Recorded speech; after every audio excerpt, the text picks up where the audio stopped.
양쪽 지수는 탄력도 괜찮은데요. 외국인이 계속 파는 것, 그리고 원달러 환율이 아직은 좀 보합에서 왔다 갔다 하는 게 조금 신경이 쓰이기는 하네요. 그러면은요, 현재 상황 좀 더 깊게 키워드 놓고 이야기 나눠보겠습니다. 유한타증권으로 갑니다. 박진희 부장 만나보겠습니다. 안녕하세요. 네, 안녕하세요. 오늘 아침은 또 어제와 분위기가 많이 달라졌습니다. 믿고 가도 될지 어떻게 보세요? 네, 일단 뭐 하루하루 대응하기가 힘들죠. 오늘 오른다고 해서 내일도 오른다는 보장도 없고요. 그렇다고 매수하기도 어렵고 또 어제 빠진다고 해서 팔기도 그렇고 상당히 좀 힘든 시장이 이어지고 있습니다. 사실 아무것도 안 하고 가만히 보고만 있으면 사실 좀 편한 시장인데요. 시장 안에서 매매를 하다 보니 상당히 좀 변동성에 취약하고 힘든 시장이라고 보실 수가 있겠습니다. 오늘 현대차, 기아차 매출 8월달 발표 나오면서 강한 반등 보이면서 자동차 부품주들까지도 강한 반등 이어지는 모습 보실 수가 있겠습니다. 낙폭 과대주들 위주로 오늘 좀 올라오고 있습니다. 삼성전기, LG전자, LG노텍 같은 대형 IT 섹터주들이 좀 반등하는 모습 보여주고 있고요. 삼성전자는 보합권이긴 합니다만 하이닉스도 플러스권 보여주고 있는 모습 보실 수가 있겠습니다. 전체적으로 바이오 섹터 흐름 좋습니다. 오늘 삼바 강세 보여주고 있고요. 셀트리온 그룹주들도 강세 보여주고 있습니다.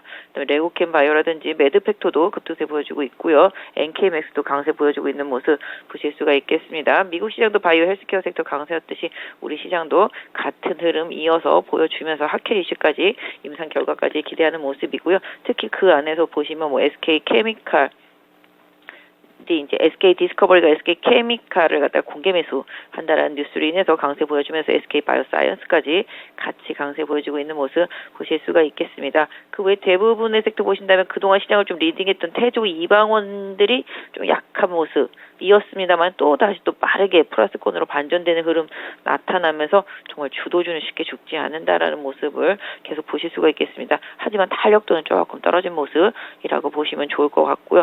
전체적으로 시장은 뭐 많이 빠졌던 종목들 위주로 반등하고요. 또 많이 올랐던 종목들 위주로 좀 탄력 저하 속에서 눈치 보는 장세의 흐름이 나타나고 있다라고 봐주시면 좋겠습니다. 네, 그러면 오늘의 첫 번째 키워드입니다. 확실히 강한 쪽 자동차 부품 섹터들입니다.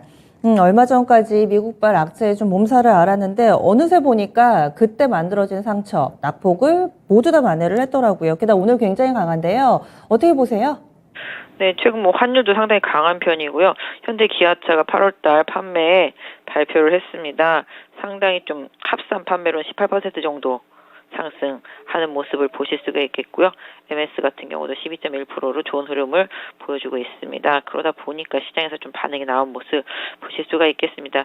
사실 전기차 보조금 관련해서는 미국 시장에서 바이든의 입장이 아직까지는 완고하기 때문에 그 부분을 좀 꺾기는 당분간 좀 쉽지 않다. 다만 이제 8월달 판매 매출 됐으면 좋았습니다만 또 오늘 나오는 뉴스를 본다라면은 다시 또 반도체가 공급 부족이 살짝 있는 느낌이죠. 유럽이 지금 가뭄 때문에 공장 가동률이 많이 떨어지면서 또 자동차 반도체 공급이 부족해서 또 많이 기다려야 된다라는 뉴스가 나오고 있으니까 이 점은 좀 참고해 보실 필요가 있겠습니다만은 8월달 일단 실적은 좋게 나오면서 관련주들의 흐름까지 좋아지고 있는 모습 보실 수가 있겠습니다. 현대차가 20만 원을 어렵게 넘었습니다. 그러다 보니까 뭐 기아도 상당히 좀 강세 보여주고 있는 모습이고요. 현대차와 같이 이제 궤를 같이 하는 부품 회사들 화신, 뭐 SL 이런 거 좋고요. 지금 현대위아도 장 초반에 급등했다가 상승폭 많이 줄인 모습입니다만은 모비스, 위아, 만도까지 강세 보여주고요. 뭐 한원 시스템 이런 부분들까지 다 연결된 종목들 강세 보여주고 있는 모습이라고 보시면 좋겠습니다. 아침에 찍은 고점을 다시 돌파하는지 해당 섹터 내에 있는 종목들의 좀 흐름을 좀 보실 필요가 있겠고요. 일단 추격 매수보다는 보유 쪽의 의견 현재로서는 좀 드릴 수 있을 것 같습니다. 네, 추격 매수보다는 보유입니다. 다음은 두 번째 키워드입니다. 지금 원희룡 장관이 관계자 만나서 이야기한 이벤트는 지난달에 일단 마감은 된 거고요. 그리고 또 11월 달에 정상회담이 있고 계속해서 강세 흐름이 이어지고 있습니다. 그런데 중소형주들이 유난히 강해가지고요. 이런 흐름은 어떻게 보세요? 원래 지금 대형주가 갈 수 없는 상황이죠. 돈이 없습니다. 시장에 돈이 없다 보니까 다 지금 중소형주로 트레이딩 플레이를 계속 하고 있다라고 보시면 좋겠습니다. 확실히 11월 달, 10월만 11월 빈탈만 와 봐야지 좀 정확하게 알겠습니다만은 최근에 네옴시티 관련주들은 딱 중소형주 위주로 정해져 있습니다. 거기에다 지금 태풍이 좀 다가오고 있다 보니까 태풍 관련해서도 뭐 복구 관련주들까지도 다 중소형주로 연결이 되면서 해당 섹터주들이 강세입니다. 아시다시피 네옴시티 관련한 3대 종목이 한미글로벌, 유신, 히림 여기 3개입니다. 요 중소형주 단에서 이 3종목의 흐름 보실 필요가 있겠고 지금 뭐 그 외에도 뭐 시공업체라든지 건설 기계업체들 중소형주 단으로 좀 올라오고 있는 모습 보실 수가 있겠는데요. 그런 부분들은 전부 다 지금 뭐 태풍이랑도 관련이 있는 모습이고요.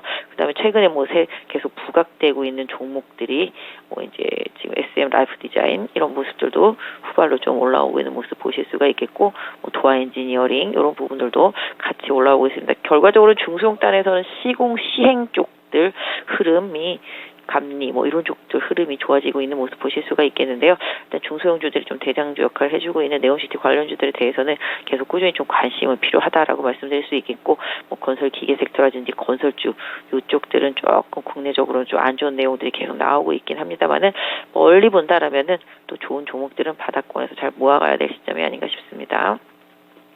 이번에 마지막 키워드 보겠습니다. 오늘 주목해볼 마지막 키워드는 바로 태조 이방원.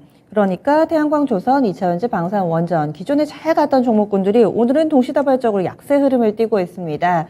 꺾인 건지 일시적으로 쉬어가는 것인지 지금 팔아야 될지 사야 될지 투자 판단이 좀 모호한데요. 알려주세요.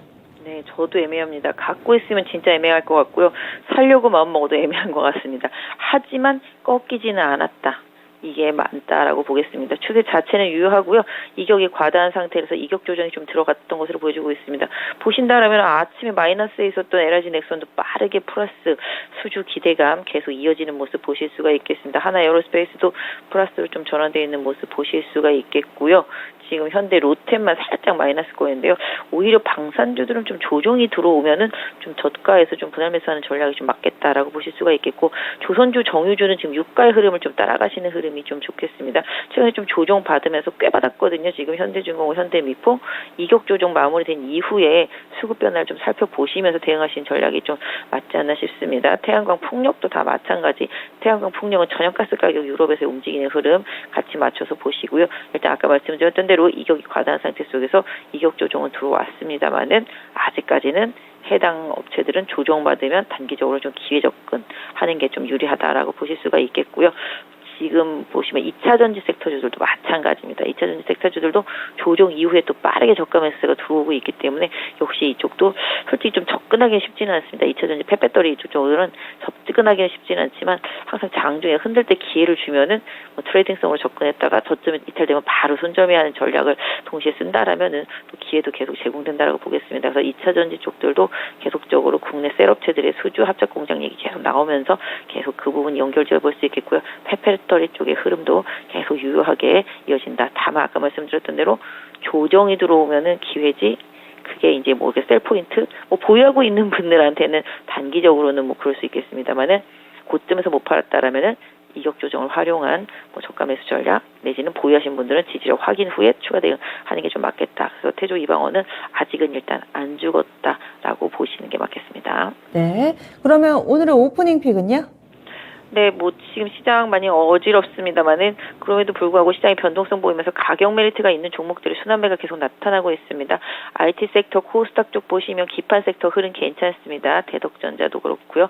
그다음에 오늘 보시면 삼성전기도 치고 올라오고요. LG전자, LG이노텍도 치고 올라오고 있습니다. 그만큼 오래 쉬었던 종목들한테서 기술적인 반등 나타나고 있는 상태이거든요. 지금 디스플레이 쪽, OLED 쪽도 최근에 좋은 흐름 보여주고 있습니다. 그래서 상대적으로 소외됐던 IT 섹터 내에서 실적주들 좀 골라보시는 전략이 좋을 것 같고요. 바이오 섹터주들은 순환매, 좀 트레이딩, 뭐 이슈가 있는 것들, 임상적 이슈가 있는 종목들이 먼저 움직였으니까 후발주자들을 한번 살펴보실 필요가 있겠습니다. 또 아까 말씀드렸던 태조 이방원을 비롯해서 뭔가 좀 주도주의 가격 조정을 노리거나 아니면 실적은 좋은데 시장 때문에 낙폭이 과다했던 종목들을 노리거나 이런 좀 섹터를 좀 분리할 필요는 있겠습니다만은 결론적으로 지금은 주도주의 후발주 또 그다음에 낙폭과대 실적주 뭐 해당 섹터 내에서 좀 순환매를 좀 잘 활용하시는 트레이딩 전략 결과적으로는 가격이 싸면 산다 또 가격이 비싸면 판다 이거에 좀 초점을 맞춰서 시장을 좀 트레이딩하는 전략으로 좀 대응하셨으면 좋겠습니다. 예. 자세한 말씀 고맙습니다. 네, 감사합니다. 네, 지금까지 지니스 오프닝 픽이었습니다.